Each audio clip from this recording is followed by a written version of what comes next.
Welcome to another Black Girl in a Big Dress episode, TCAP. Oh, and this one actually features tea. Like all food on set, when you don't have a professional food stylist or chef with you because you're working on a budget, these sandwiches became so gross as the date went on. We shot the scene over probably 3 or 4 hours it took to get everything. And when we first started, those sandwiches were fresh and those cucumbers were crisp and it was delicious and the cream cheese on there looked so inviting. And then 4 hours later, they just looked very, very sad. Luckily, we shot their close-ups while they were still nice and fresh.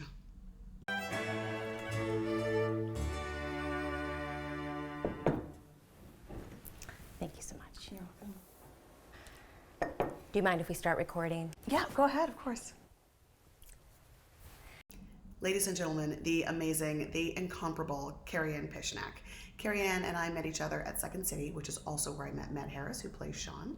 And she is just an incredible performer, an amazing improviser, and like so many other people involved in this web series, also let me turn her into a bad guy, and I so appreciate it. And she killed it. She did such a great job at it. It was awesome to play with her on this day, and yeah, I really appreciate her being there. This is Kiari Rome interviewing Adrienne Bell for Dark Stories in the Light. So this is the first time that we hear Adrienne's full name. And yes, Adrienne Bell is a nod to the movie Belle by Emma Asante. I'm a huge fan of her and her work. She's such an inspiration. The movie Belle is absolutely gorgeous.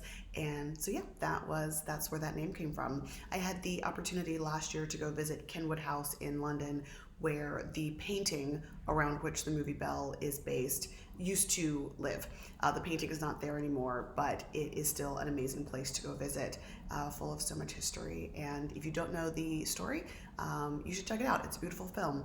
The story is about a mixed race woman who was raised styled like a lady of the house in a time where obviously Black women, where that didn't really happen to them. And it's a love story, it's a romance, it's a beautiful period film, and Mrs. Asante is a beautiful director, and that is where the name Adrienne Bell came from. First off, thank you so much for this. As you know, diversity is such a hot issue right now. And this podcast is looking to find and really honor those stories of diverse employees such as yourself who find themselves working in traditionally non-diverse work environments. Well, I mean, I guess you wouldn't expect someone like me to be doing PR for artisanal goat cheese. Exactly. Because everyone knows that I am partial to Wensleydale. This line is actually a nod to the Monty Python cheese shop sketch. I love Monty Python. It was the first comedy that I learned to watch as a kid. My dad, who was an otherwise extremely quiet, stoic man, just loved British comedy. And he would come home from work and he wasn't a talkative guy, and we weren't going to roll around on the floor and play together.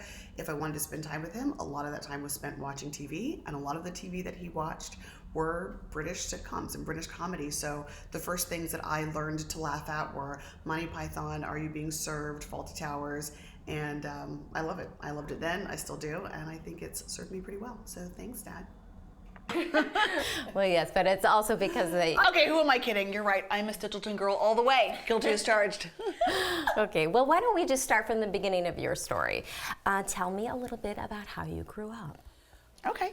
Well, my mother was a narcissistic college professor, and my father was a chemist. He actually lost his sense of smell, and that kind of sent him into a deep depression. And so, things were tense, but we muddled through.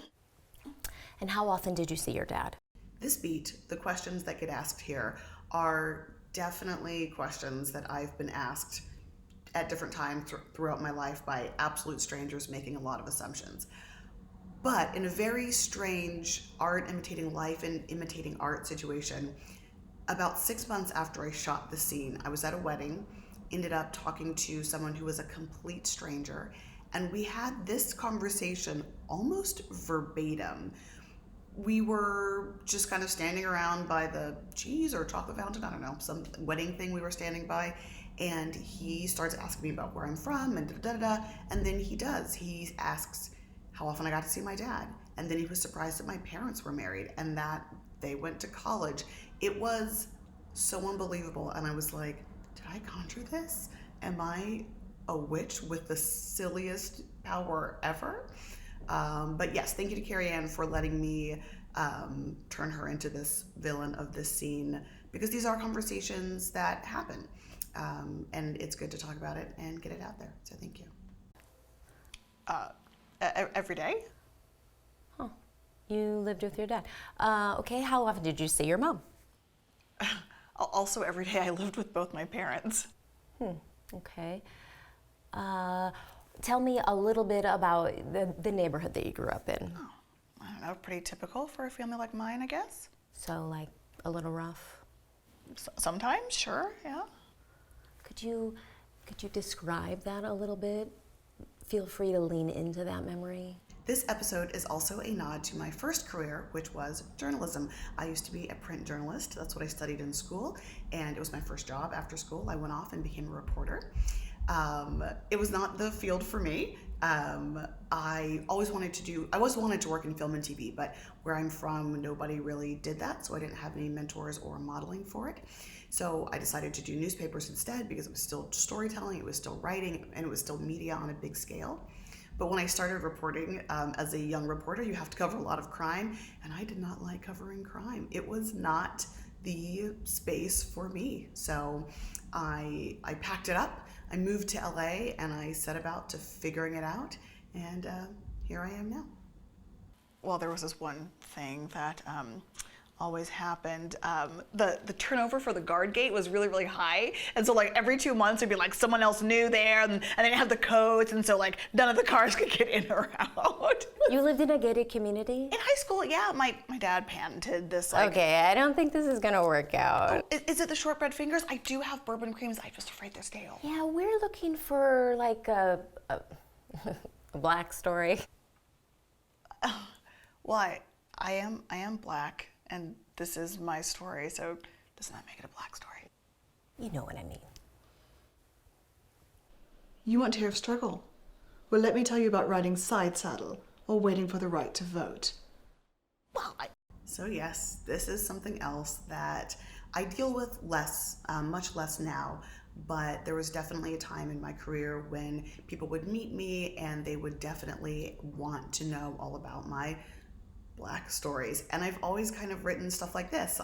As mentioned, I grew up watching British comedy, so that sort of silliness and playfulness, that dryness was always something that was in what I did. And while I did not actually grow up in a gated community, I grew up in a perfectly chill suburb in a perfectly boring neighborhood. And so I didn't have a lot of those stories that code in a certain way. And it was tricky for people for a while. So I made this show. it's not like my life was never hard, okay? I don't escape into Victorian fantasy for no reason. Go on. Well, look, I was weird, I was awkward, I was uncomfortable, and I was definitely weird, awkward, and uncomfortable though. That part, spot on. Absolutely spot on. And when I started reading about the Victorian era and everyone was so elegant and polished and everyone just knew exactly what to say and exactly how to say it. Did you drop a hip-hop track? Did you go to jail? No. Okay, we're done here. Oh, I assure you, darling, my narrative is as black as my Uncle Stefan's lungs after he died of consumption.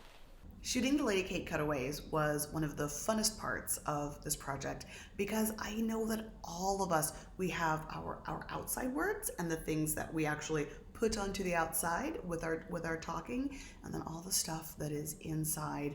And there's so many moments when you say what you need to say, but inside you say what you want to say, and that's very satisfying, but you can't put it outside because society needs to continue and things like that. So it was really great to create a vehicle for being able to get out some of those snarky lines that I wish I could say in real life more often. Can I get you a snack for the road?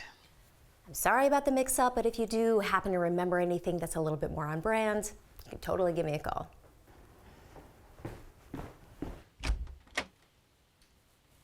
Joke's on you, madam.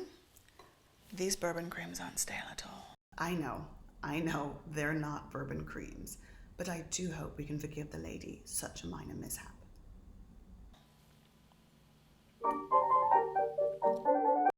So remember when I said that all the food became very gross over the course of the day?